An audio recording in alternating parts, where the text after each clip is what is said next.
iPremier is a global leader in web-based commerce, specializing in luxury, rare and vintage goods.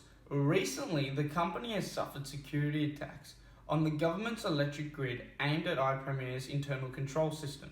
Since the attack, iPremier has been proactively updating the security measures, which will close any existing security holes. There is currently no evidence that the attack was an intrusion and that their firewall has been breached. However, that doesn't rule out that they could have left any harmful files behind. There is no evidence that the firewalls have been breached, no evidence that this attack was an intrusion. However, it has highlighted iPremier's holes in its defences that the new security measures were meant to close.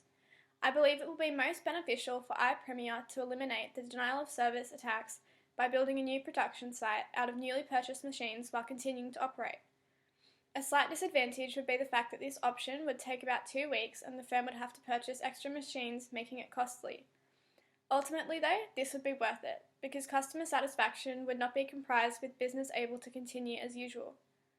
Being able to start from scratch and the extra time taken will ensure that documenting changes in production are not rushed and are accurate. This was a previous problem identified by our team. More importantly, it will allow for all records to be updated. The initial attack was a possible result of a file already in the system that looks like an ordinary file. Rebuilding from development files on machines not externally exposed means our employees will ensure only the right and necessary files will be on I would have to agree. The best next step for iPremier after this attack is to keep the company progressing on its 5 current projects while purchasing new machines and building a new production site. It was made aware that this approach may compromise the trust of our customers. However, after the press release, the stock price was not affected. So now our customers are aware of what happened. We must continue to keep them in the loop of our approach. This way, we are not gambling with their trust, and more importantly, we are strengthening our relationship with our stakeholders and maintaining the value of our firm. Yes, the project might take 2 weeks, but iPremier has already made several changes to its internal control security systems to prevent a further denial attack of its services in the meantime.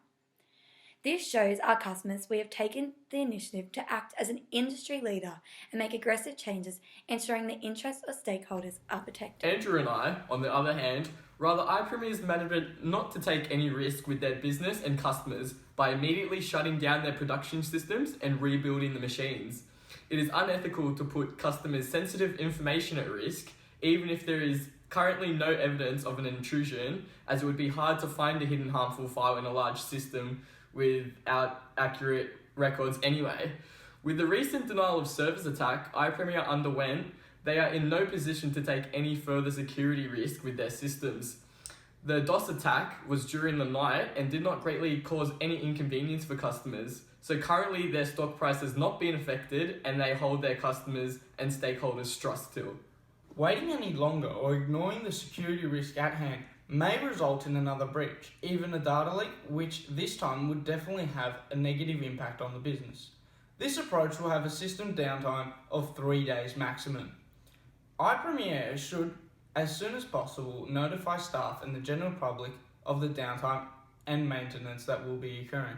The inconvenience for customers and loss of business during the days that iPremier is shut down are minimal compared to what potentially could happen if they do not immediately shut down the production systems, and a data breach occurs from a harmful file left in the system. Once the downtime period is commenced, iPremier will execute a direct phase implementation method by wiping the production system hard drives clean and rebuilding the development files on not externally exposed machines. To lessen the negative impact that will be received upon the downtime, iPremier's management should provide compensations for the customers when the system is back up and running in forms of store-wide sales. To further improve the situation, when the system is back up, we recommend iPremier to send emails out to customers stating that the website is back online and they should increase advertising to regain their customer activity once again. Both of our recommendations for iPremier's management result in cleaning their production systems to rid of potential harmful files that could have been left by the attack. We all agree that the risk of continuing business as usual is too high, and the money spent and or businesses lost cleaning the production systems is worth it.